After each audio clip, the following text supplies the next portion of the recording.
Hola y bienvenidas y bienvenidos. Hoy nos vamos a meter de lleno en un campo que es fascinante, donde la medicina y la inteligencia artificial se unen para intentar solucionar un problema muy real y cada vez más común. Efectivamente, tenemos sobre la mesa un estudio de la Universidad Rey Abdulaziz que propone algo nuevo para detectar una complicación del embarazo que puede ser muy grave, el espectro de acretismo placentario, o PAS, como se le conoce. Justo. Y lo que me parece más interesante no es solo que usen inteligencia artificial, que ya casi no es noticia, sino cómo la usan. Ahí está la clave. El título del artículo lo dice todo. Detección mediante aprendizaje profundo multimodal. Y esa palabrita, multimodal, es el centro de todo lo que vamos a analizar hoy. Exacto. Así que la misión que tenemos es desentrañar qué es eso de multimodal y por qué esta idea de fusionar dos tecnologías de imagen que son muy distintas, como la resonancia magnética y la ecografía, podría cambiar las reglas del juego en los embarazos de alto riesgo. Vamos a ver si esto es un avance de verdad o si se queda solo en una promesa tecnológica. Para empezar, si te parece, vamos a poner el problema en contexto. Hablamos de espectro de acretismo placentario PAS. Suena muy técnico, pero ¿qué significa esto para una paciente, para los médicos? Pues a ver, en un embarazo normal, la placenta se pega al útero, cumple su función y después del parto se desprende. Limpiamente. Vale. En el PAS, esa unión, esa adherencia es anormalmente profunda. La placenta invade la pared del útero, el músculo. Es como si echara raíces demasiado adentro. Y claro, supongo que intentar arrancar esas raíces a la fuerza. Es un desastre. Exactamente. Al intentar desprenderla, te llevas parte de la pared uterina, y eso provoca hemorragias masivas. ¡Ostras! Sí. Es la principal causa de muerte materna en estos casos. Puede necesitar transfusiones de sangre urgentes, provoca infecciones muy graves. Y muchas veces, la única forma de salvar la vida de la madre es hacer una histerectomía de emergencia. O sea, extirpar el útero por completo. Por completo, con todo lo que eso implica. Entiendo la gravedad, pero lo que de verdad me ha llamado la atención del estudio es que dice que su incidencia está aumentando. No es una enfermedad rara que se mantiene estable, sino que va a más. No, para nada. Y la causa principal está muy identificada: el aumento de las cesáreas. Ah, claro. Cada cesárea deja una cicatriz en el útero. Y si en un futuro embarazo la placenta se implanta justo sobre esa cicatriz, pues el tejido ahí no es normal, es más débil, y la placenta puede invadirlo con mucha más facilidad. Es una consecuencia inesperada de un procedimiento que, por otro lado, salva muchísimas vidas. Precisamente. El estudio da una cifra de Arabia Saudí que es muy clara: 13,32 casos por cada 1000 nacimientos en 2022. Hace unas décadas era menos de la mitad. Y esta es una tendencia que vemos en todo el mundo. Con un riesgo tan alto, la detección precoz tiene que ser la prioridad número uno, ¿no? Pero el estudio sugiere que ahí también hay un problema. Ahí está el kit de la cuestión. Si lo diagnosticas a tiempo, puedes planificar el parto, preparar un equipo de cirujanos, anestesistas, tener sangre lista. Te preparas para la batalla. Exacto. El problema es que las herramientas que tenemos, la eco y la resonancia, dependen muchísimo del ojo humano que las mira, de la experiencia del especialista. Los signos pueden ser muy sutiles. O sea que es muy subjetivo. Muy subjetivo. Uno puede ver algo que a otro se le escapa. Y contando en juego, esa subjetividad es un riesgo que la inteligencia artificial podría, quizá, ayudarnos a reducir. Vale, entiendo el reto del diagnóstico.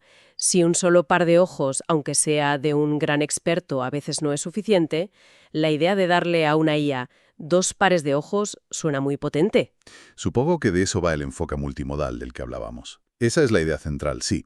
Multimodal significa que el sistema no se basa en una única fuente de datos, sino en varias.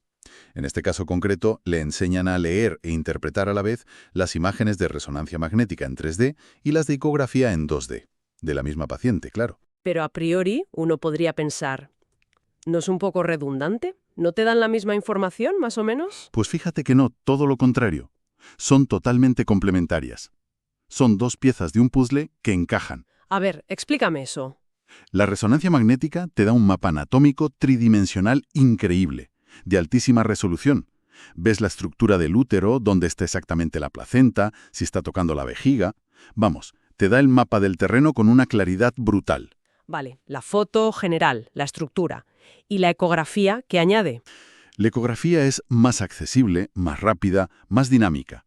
Es genial para ver otras cosas, como por ejemplo el flujo sanguíneo usando el Doppler, o para ver unas cosas que se llaman lagunas placentarias, que son como charcos de sangre dentro de la placenta, y que son una señal de alarma muy clara. O sea, una te da la anatomía estática y la otra pistas más dinámicas, más funcionales. Exacto. El estudio lo compara con un equipo clínico, con un comité de expertos. Suena muy bien, pero un equipo humano debate, uno corrige al otro. ¿Un algoritmo puede hacer eso de verdad? ¿O solo está, no sé, haciendo una media de los dos datos? Es una pregunta buenísima. Y no, no es una media. El modelo está diseñado para imitar justo ese proceso de consulta. Tiene como dos cerebros o subredes. Uno se especializa en leer resonancias y saca de ahí lo que considera más importante. El radiólogo virtual. El radiólogo virtual, sí. Y el otro hace lo mismo con las ecografías, es el ecografista virtual. Pero la clave es que la decisión final no la toma ninguno de los dos por separado. Ah. Hay una tercera parte del modelo que recoge las conclusiones de ambos, lo que en el artículo llaman fusión a nivel de características. Y esta parte aprende a darles peso, aprende cuándo un detalle de la resonancia es la clave y cuándo una pequeña pista en la ecografía lo cambia todo. Imita esa discusión de expertos. Y para cada uno de esos especialistas virtuales han elegido tecnologías punteras, ¿no? Mencionan DenseNet, Vision Transformer, ResNet 50... Sí, y la elección no es casual. Para la resonancia 3D, que es muy compleja, usan un modelo híbrido. Una parte, DenseNet, es buenísima para ver los detalles, las texturas, como un experto que mira con lupa. Vale. Y la otra, Vision Transformer, es más moderna y ve el contexto general, las relaciones entre distintas partes de la imagen, como el que se aleja para ver el cuadro completo. ¿Y para la ecografía 2D? Usan ResNet 50, que es una arquitectura súper probada y robusta. Es como si hubieran elegido al mejor especialista del mundo para cada tarea, antes de sentarlos juntos a decidir. Esa es la analogía perfecta. De acuerdo, la idea de este comité virtual es potente. Pero, claro, cualquier comité depende de la calidad de la información que recibe. ¿Con qué datos han entrenado a este sistema? Pues mira, recopilaron datos de forma retrospectiva del Hospital Universitario Rey Abdulaziz. Esto significa que usaron casos de pacientes que ya habían pasado por allí, por lo que sabían el diagnóstico final confirmado. O sea, tenían la respuesta correcta para cada caso. Exacto. En total juntaron más de 1.200 resonancias y más de 1.100 ecografías. Y con todo ese material, diseñaron un experimento muy bien pensado para poder comparar el rendimiento. ¿Cómo lo hicieron? Crearon 3 grupos de datos. Uno muy grande solo con resonancias, para entrenar al especialista en ERM. Otro también grande solo con ecografías. Para el especialista en ecografía. Eso es. Y luego el tercero, que es el más importante para la hipótesis del estudio, un conjunto de 160 casos donde tenían las dos pruebas, resonancia y ecografía, de la misma paciente. Este es el que permite al modelo aprender a conectar los puntos entre las dos imágenes. En el estudio se habla mucho del preprocesamiento. Entiendo que no puedes coger las imágenes tal cual salen de la máquina del hospital y dárselas a la IA. No, ni de lejos. Sería un caos absoluto. Es un paso que no se ve, pero que es fundamental. Cada máquina, cada técnico, puede generar imágenes con un brillo, una orientación, una escala diferente. Claro. El preprocesamiento es estandarizarlo todo. Por ejemplo, las resonancias las pasaron todas a un formato 3D único, el Nifty. Las redimensionaron todas al mismo tamaño exacto de 128 por 128 por 64 voxeles y normalizaron la intensidad de la señal. Es como asegurarse de que todos los informes que llegan al comité están en el mismo idioma y con el mismo formato. Justo. Sin eso, el modelo se volvería loco. Y también tuvieron que enfrentarse a un problema clásico en medicina, que hay muchos más casos sanos que enfermos. ¿Cómo se soluciona eso para que la IA no se vuelva vaga? Es un problemón, sí. Se llama desequilibrio de clases. Si le das 90 casos normales y 10 compás, un modelo perezoso aprende a decir siempre normal y acierta el 90% de las veces, pero es inútil. Claro, no te detecta lo que te interesa. Para evitarlo, usaron 2 técnicas principales.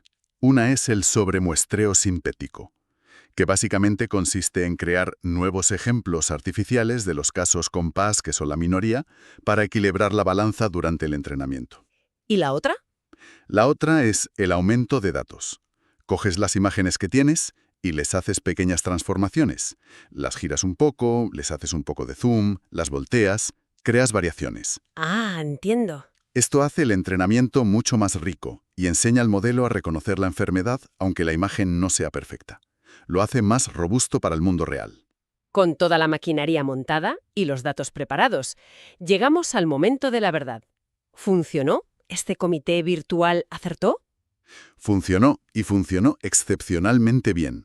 En el grupo de prueba final, con 40 casos que el modelo no había visto en su vida, el modelo multimodal, el que fusionaba las dos imágenes, alcanzó una precisión del 92,5%. 92,5%. Sí, y su AUC, que es una medida un poco más técnica pero muy importante para ver cómo de bien distingue entre sanos y enfermos, fue de 0,927. Cualquier cosa por encima de 0,9 en diagnóstico médico se considera excelente.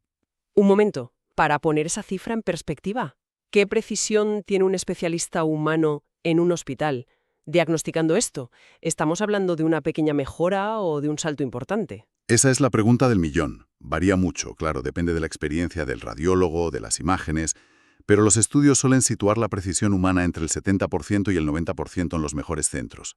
O sea que este 92,5% no solo es muy alto.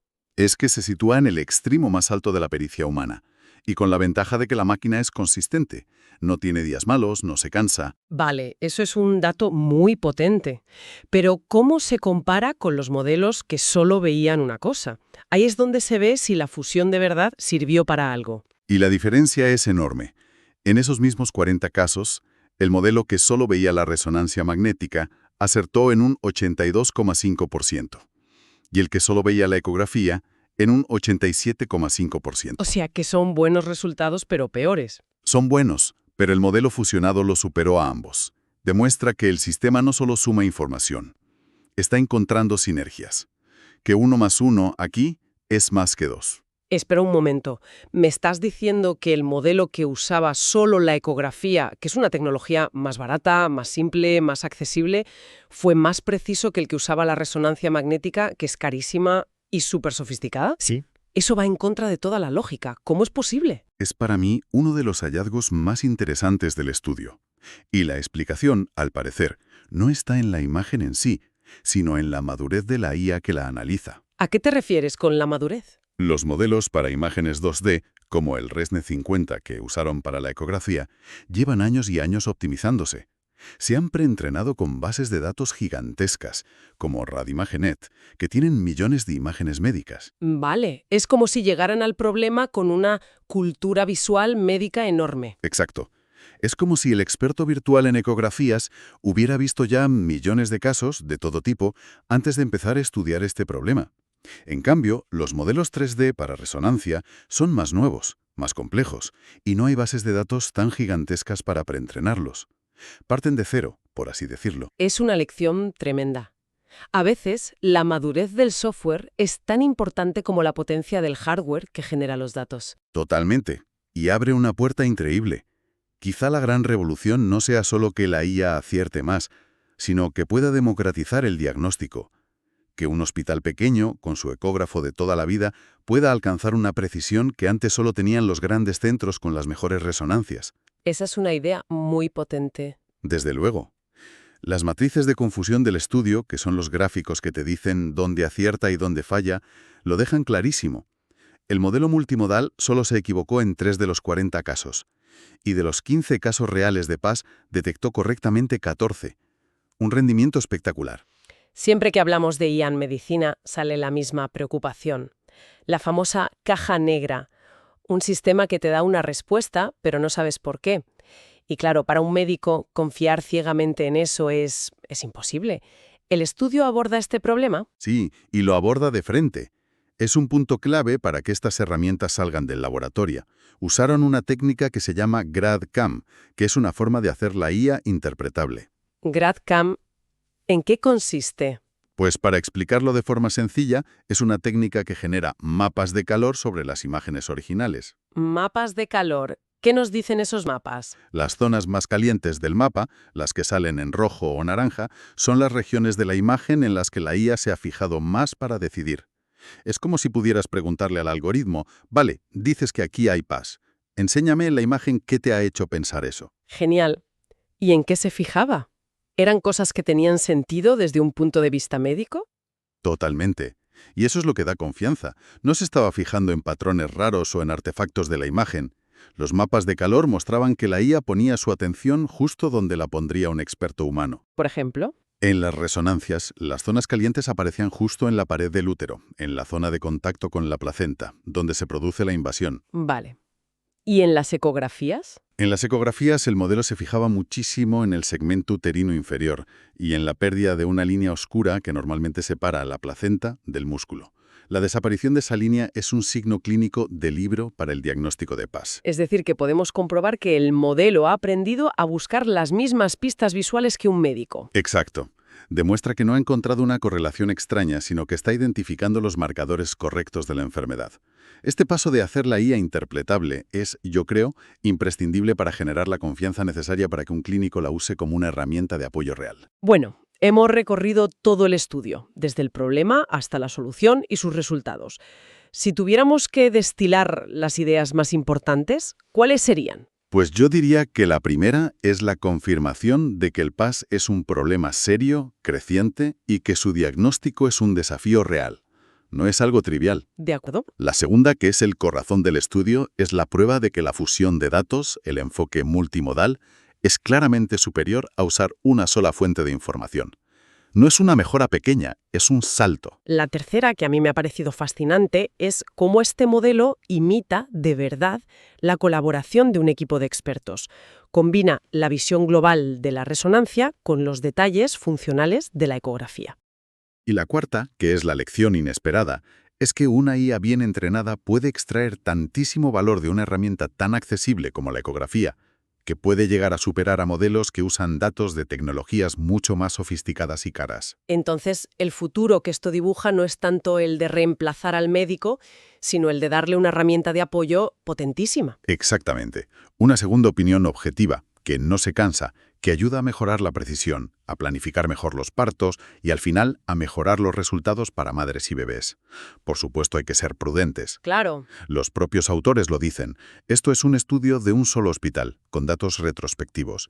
El siguiente paso, y es un paso enorme, es validarlo a gran escala, en muchos hospitales, para ver si estos resultados se mantienen en el mundo real. Tiene todo el sentido. Y esto me lleva a una reflexión final, si me permites, que va un poco más allá de este estudio en concreto. Por supuesto. Si aquí han demostrado el poder de fusionar dos tipos de imágenes para entender una enfermedad, ¿qué pasará cuando empecemos a fusionar más cosas? ¿A qué te refieres? Pensemos en el futuro. Imagina un modelo de IA al que no solo le damos las imágenes, le damos también los análisis de sangre de la paciente, su historial clínico completo, sus datos genéticos, incluso datos de su estilo de vida que recoge un reloj inteligente. ¡Guau! Podríamos llegar a crear un retrato digital tan completo, tan holístico, de la salud de una persona, que nos permitiera predecir enfermedades mucho antes de que aparezca el primer síntoma. Una pregunta absolutamente fascinante para reflexionar. Muchísimas gracias por este análisis tan detallado. Un placer.